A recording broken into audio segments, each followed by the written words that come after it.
Hi, thanks for joining us for the Family Plot, Gardening in the Mid-South. I'm Chris Cooper. Nurseries are full of all kinds of interesting plants. Today we're going to show you how to pick the best plant and some things to watch out for. Also, stop crape murder. How to prune crape myrtles correctly. That's just ahead on the Family Plot, Gardening in the Mid-South. Production funding for the Family Plot, Gardening in the Mid-South is provided by the WKNO Production Fund, the WKNO Endowment Fund, and by viewers like you. Thank you.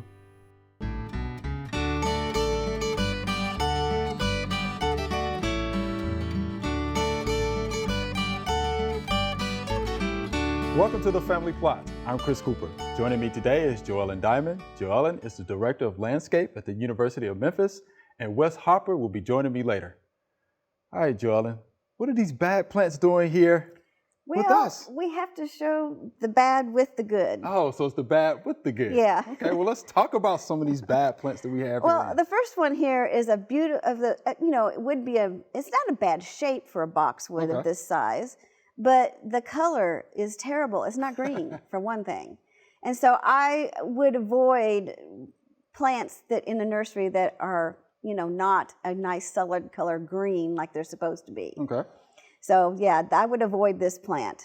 I don't know if it's from winter or if it has a disease. It's hard to tell, but I would wait till some nice green ones came in to choose those. Okay. And would not pick this one. You would not pick this one, all right. And then this one here, it's really sparse.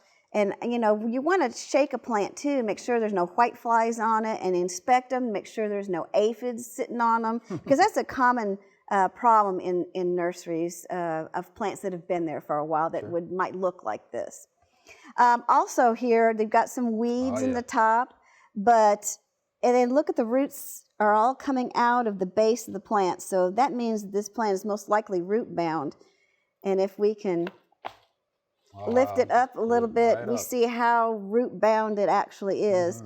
One thing is though, with the bad roots, there are some good, nice colored roots, so might have possibility with this one, but I would rather buy one that doesn't have as many problems. Right. Next, we want to make sure there's no leaf spot diseases on them, like powdery mildew or these leaf spot diseases. Wow, and of course, this shape is not good. It's not nice and even. It's not a good coloration. It's got diseases, and it's got a few weeds on top.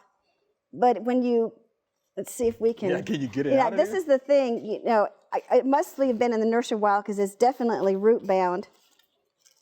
And when we take the container off, we see there's very few roots that are alive. They're mostly all got a brown color on them, which means they have root rot.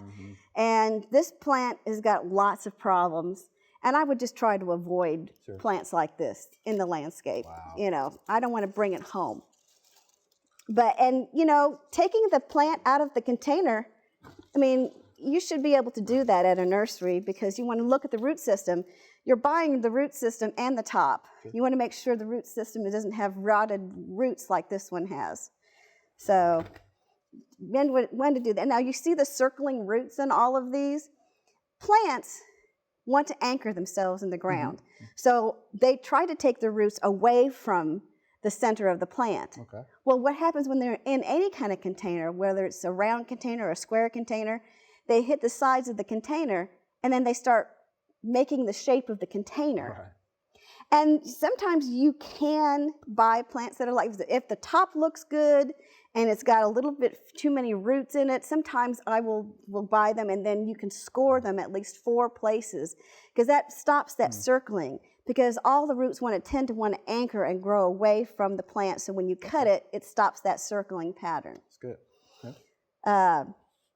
Old wounds. Yeah. If you've looked at especially the base of trees and large shrubs, and make sure there's no old wounds there because you want the plant to take all of its energy to establish in your yard, not fixing old wounds. And the same is true for suckers on trees and shrubs.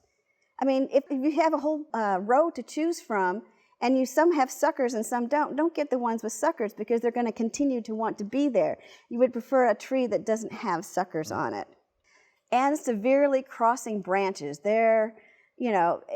you don't want to start with a problem of a crossing Right. branch. And so, and that also goes with the shape of the plant too. So don't get a tree or a large shrub that has crossing branches in it. Staked plants. Oh, there's a lot of staked plants. And there's nothing wrong with staking, but you've got to look for a few things. If you have a large plant in a container and it has a stake against it that looks old, and you can actually try to see the stake tie actually getting into the bark of the plant. And if you release it and you look at it, you can see the impression of the tie around the bark, and that's not a good sign.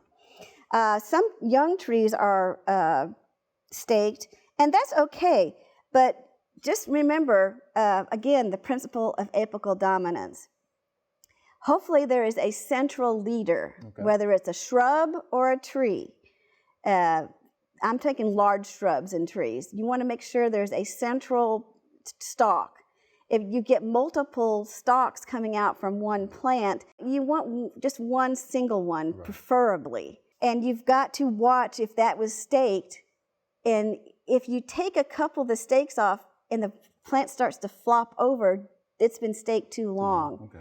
You can train a small tree that's been like that, but it's harder because then you take it home and you've got to stake it here and here and then try to get it to stand up. And it's just be careful with small, thin staked trees, especially, that they may fall over once the stake is taken away because they've never had a chance to get wind to blow it, to get reaction wood to be able to stand up straight. That sounds like a lot of work. It's a lot of work. It's definitely a lot of work.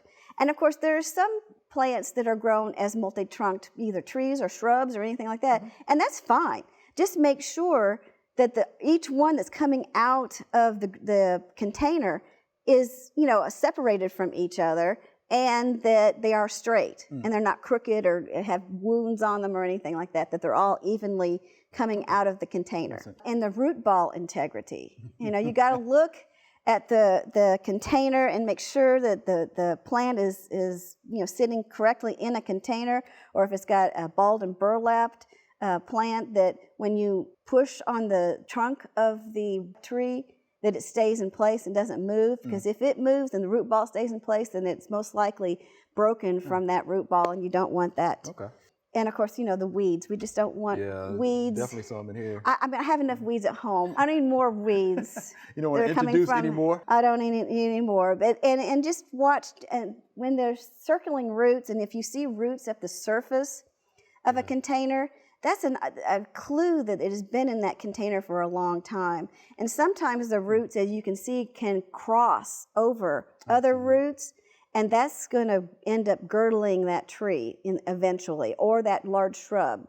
And you can cut those off, but I bet that nursery has been in the nursery for a very long time, and I would avoid that if I could and get one that doesn't have surface roots on it. So if somebody wanted to try to, resurrect, these plants, I mean, they could. They can, yeah, but you realize this one's got disease problems, and you're going to have to put some fungicide on this.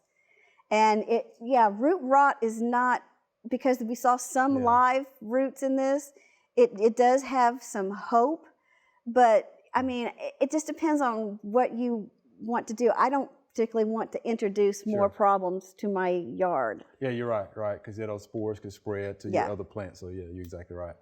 All right, Joellen, that was good. All right, so don't make these mistakes, right? Don't make these mistakes. Don't make these mistakes. Don't buy these plants. All right, thank you much.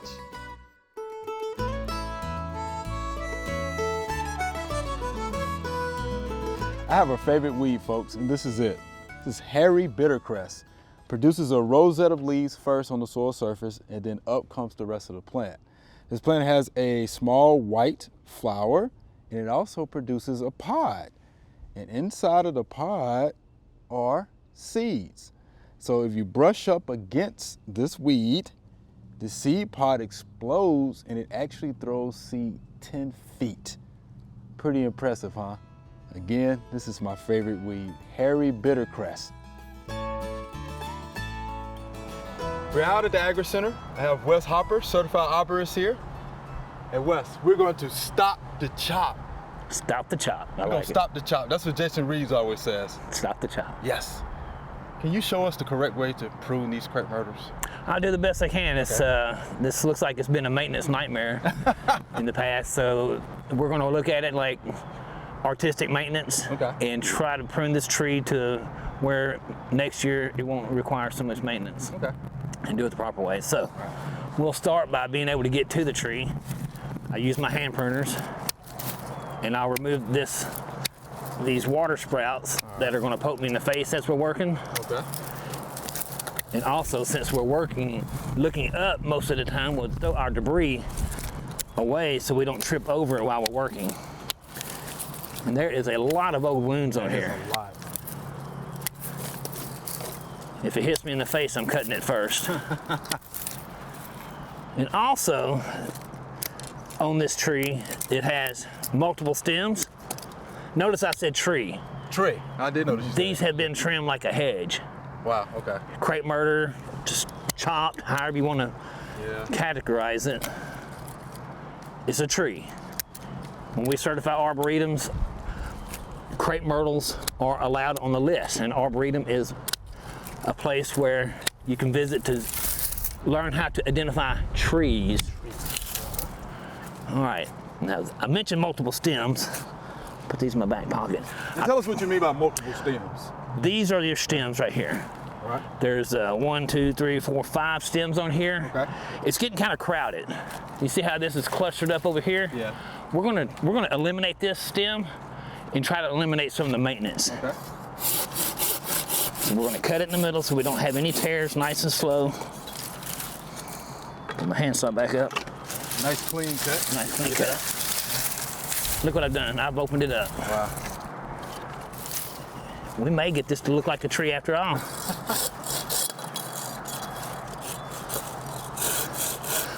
I usually like to stick with my pruners unless it's a large cut. Okay. I do have a set of loppers over there, but with this thin bark tree, sometimes your handsaw can actually scuff the bark. And we try to avoid that. Now look at me, I'm pruning on another stem that I feel like should not belong there. Ah, so that one's coming off too, right? So let's eliminate some more of the maintenance. We're not going to have the perfect shape of the stems, but I'll come back later and cut those the rest of the way off. Okay. But Man, you really opened that thing up. now I've got it open. And you can tell that we're around grass, so that means lawnmowers Yes, and weed eaters. and weed eaters. So I think they could probably use a little Roundup at the base to keep the grass from growing around, to keep the mowers away. But in this case, the maintenance guys are going to see these long stems that shoot out as an eye poker, in which they are. Yeah. We got a bird nest right here. Yeah, I saw that. I don't think there's anything in it, but anytime you have wildlife in a tree, come back to it. Let the wildlife survive. And we're going to eliminate all this epicormic growth. And what kind of growth is that? Epicormic growth is growth that grows secondary. Okay. It's usually loosely attached, breaks easily, Like water sprouts. like water sprouts. Right.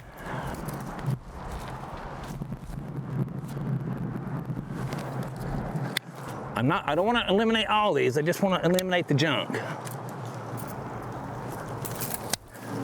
How you doing a job on it, man? Does it look the same? No way. Let's hope we achieve our goal. And I'm not just cutting sporadically, I'm putting my eye on it. Okay. And if you're using the hand pruners, definitely make sure that you keep your fingertips away. It's real easy to get it caught up in the blades. And yours must be pretty sharp. These are pretty sharp. If you notice, they have a longer handle, and you get a better cut with that. I'm going back a little bit past the growth collar, but we're trying to prevent that succulent epicormic growth or water sprouts from going crazy on it. See, like this is a nub right here. Can you see that? Yeah, I can see that. I like to get that a little bit cleaner because that's going to put out growth. Okay. It's going to go poof. Couple more of these. Step back and take a look at it. We got a broken one at the top. We're going to. Yeah, I see a couple of them. We're going to tend to. Let's get rid of this one. And Chris, you can see where they came in before and they just went right straight across the top and just completely eliminated the upper canopy. That's a lot of work. You can see the piles of what I have on the ground. Yeah. As far as the commercial companies go that tend to the crepe myrtles, I don't know if they get paid by the pound to dump their material or what, but if you can eliminate some of the material you have to take to the landfill, then do it. Hey, Wes, don't give away their secrets now. They might be doing that. All right, let me grab my pole pruner here. Let's work on these tips. Now, when I prune the upper outer canopy, I just want to remove these, the old seed pods. I'm just reaching up, putting some of these back. Now, these are definitely going to put out growth when they come back out. Okay. And I Clean cuts on those. and I still may need to come back and take some more off. This one's broke, so let's cut it right there. And I'm not just randomly cutting, I'm trying to cut it at a node, which a node is a point of where your buds break. Let's see that I'm taking some of these off completely.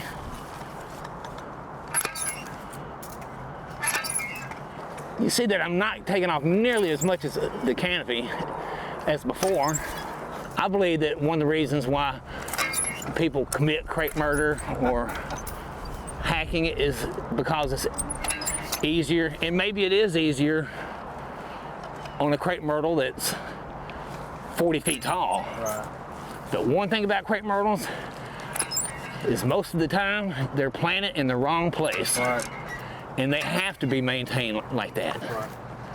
Because otherwise it's just going to grow into the house, under the gutter, under the soffit, and cause damage to your home. Now, what about our shoots down here at the bottom too? We're going to eliminate those. Okay. I want to get rid of these two stubs. All right. Using my hand saw. Again, keep the blade away from you.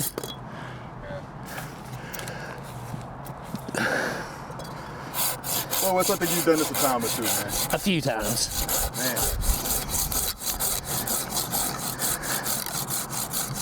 Well, you do a good job of that. Sure. No, thank you.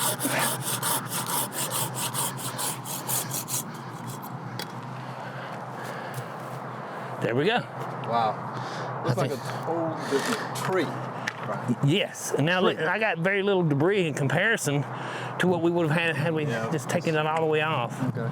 And I think it looks much better. Yeah. I guess we do have these shoots down here too. Oh, I guess yeah, you knock yeah. those out for us. Yeah, these are the sucker sprouts. Yeah, so you want to get these low as you can get them. Now, if those keep coming back, what's the best way to, get them to slow down or get them to not come back? We get that question a lot. You just have to Personally, from my experience, when these sprout up during the summertime, cut them off then. them off. It's not so apt to grow back. And so if the part of the tree does not produce energy, like the rest of it, it'll start slowing down, and eventually you hope for it to stop putting out like that. Okay, good enough. And these, if they're not cut down low enough, they're definitely going to grow back. Oh yes, I've seen that. And you can tell also by all these knots down here that there's been a lot of this grow back.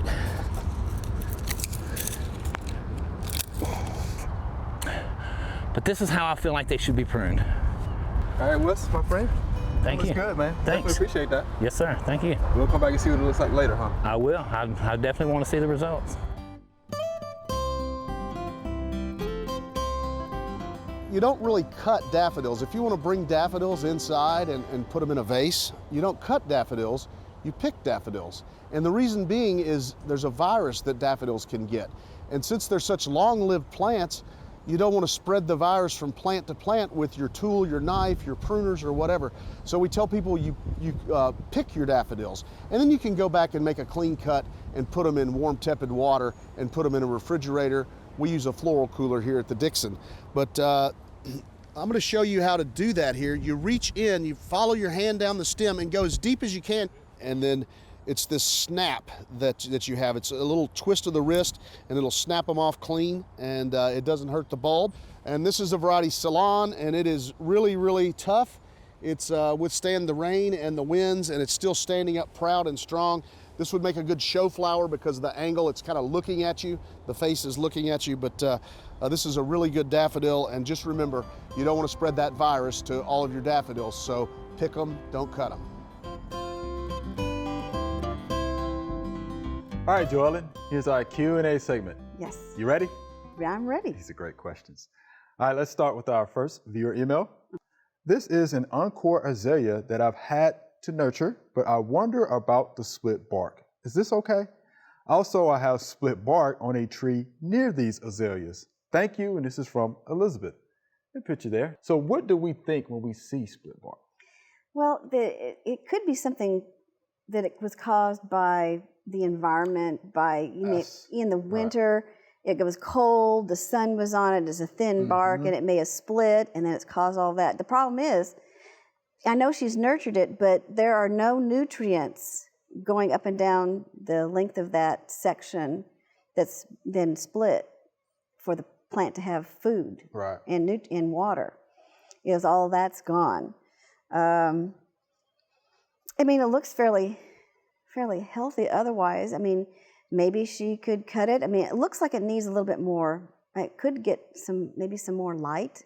Does it bloom? I wonder if it blooms. Right, yeah, this would be something good to know. Yeah, because if it's not blooming and she's trying to nurture it, then maybe it needs a little more light in that particular area. Yeah, so I'll just say keep it as comfortable as possible. Yeah. See, what happens. So there you have it, Elizabeth. So just keep doing what you're doing, and hopefully, everything turns out to be okay.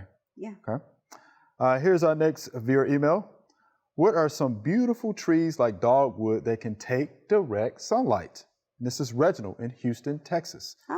Yeah. Right. Well, the native redbud. There are so many different varieties of that. There's white blooming varieties, and there's all different kinds of the pink and the purple varieties of that in different color foliage and different shapes. There's weeping forms. Beautiful tree. Agree. Coosa dogwood. That is a dogwood. He's got a dogwood. So this would bloom after the leaves appear on it, and it can take more sun than the Florida dogwoods. Of course, then there's fringe trees. There's fringe trees are beautiful.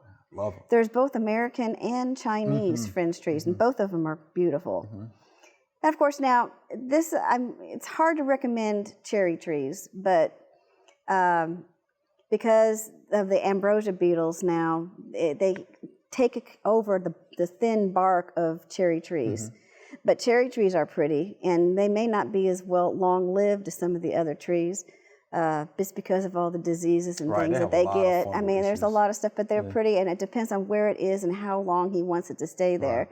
But the Kwanzan, like at the and the Yoshino cherries that they have around the Botanic Gardens in the Washington, D.C., that could work there. Also, there's one called Okami. It's one of the first ones to bloom in the spring that's real pretty.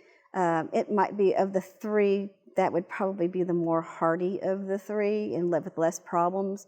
But they all are thin-barked, and the ambrosia beetles attack them, and they get the shot hole diseases in their leaves. And so, it's hard to recommend them, but they are pretty. Yeah, they are pretty. But they're short, maybe short-lived if you don't decide to spray on them, with diseases and insects.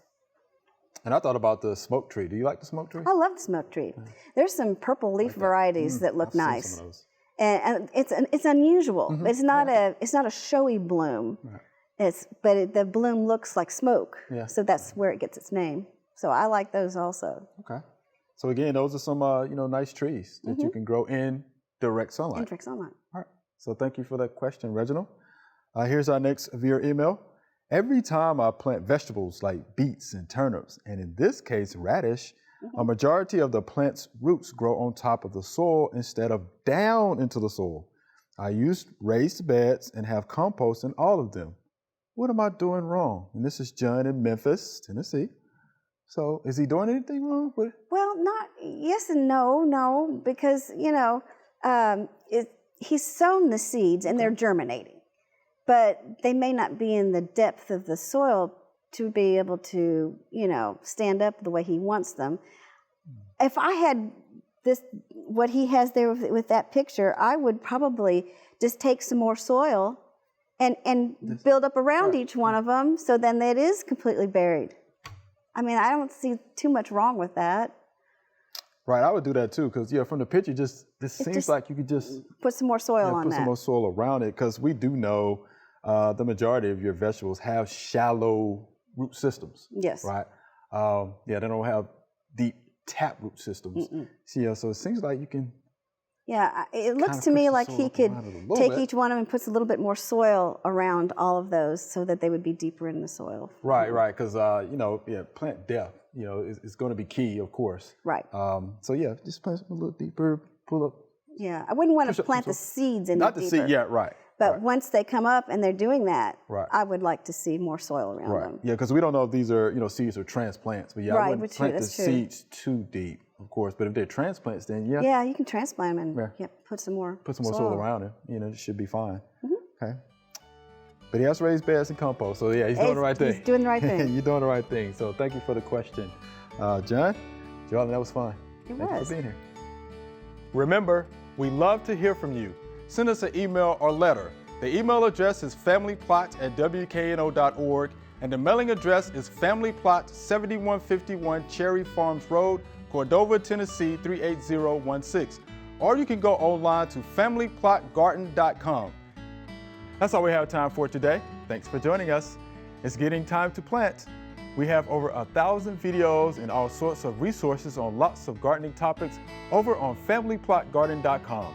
Go check it out. Be sure to join us next week for the Family Plot, Gardening in the Mid-South. Be safe.